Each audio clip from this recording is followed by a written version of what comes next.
ജയനും സത്യനും നസീറൊക്കെ അരങ്ങ് തകർത്തിരുന്ന കാലത്ത് 2 ഫ്രീക്ക് പിള്ളേർ വന്നു.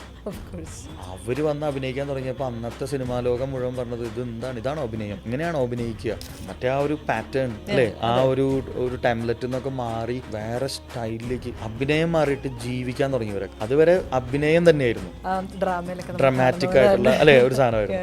ഏതൊരു ഡയറക്ടറുടെ ഒരു ഇന്റർവ്യൂവിൽ ഞാൻ കണ്ടു, മോഹൻലാലിനെ വെച്ചിട്ട് എന്തോ ഒരു സിനിമ ഷൂട്ട് ചെയ്തപ്പോൾ ഇതിൽ അഭിനയം എവിടെയും ചോദിച്ചു ഉത്തരേ. അപ്പൊ അഭിനയമല്ല, ജീവിക്കുകയാണ് അദ്ദേഹം. ആ സാധനത്തിനെ പൊളിച്ചടക്കിയിട്ടാണ് ഇപ്പൊ പുതിയ തലമുറ വന്നിരിക്കുന്നത്. ഇപ്പൊ കഴിഞ്ഞ ദിവസം ലോക സിനിമ കണ്ടിട്ട് ഒരാൾ പറഞ്ഞു, പടമൊക്കെ എനിക്ക് ഇഷ്ടമായി, പക്ഷെ കല്യാൺകാട്ടി നീലി 20 വർഷമായിട്ട് സ്വീഡനിൽ എന്നൊക്കെ പറയുമ്പോൾ അങ്ങോട്ട് ദഹിക്കണില്ല. പക്ഷെ അതിനെ വേറൊരു രീതിയിലേക്ക് കൊണ്ടുവന്നു. കോൺസെപ്റ്റേ മാറിപ്പോയി. നമ്മുടെ മനസ്സിലുള്ള നീലി എന്ന് പറഞ്ഞാൽ വെള്ളസാരി എടുത്തിട്ട് നഴ്സുമാർ പോണ പോലത്തെ നീലിയായിരുന്നു.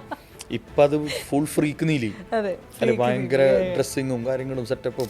അപ്പം മനസ്സിലാക്കിയ കാര്യം എന്താണെന്ന് വെച്ചാൽ നമ്മുടെ കാലത്ത് ചിന്തിച്ചിരുന്ന ചിന്തകളല്ല ഇപ്പോഴത്തെ കുട്ടികൾ ചിന്തിക്കണേ.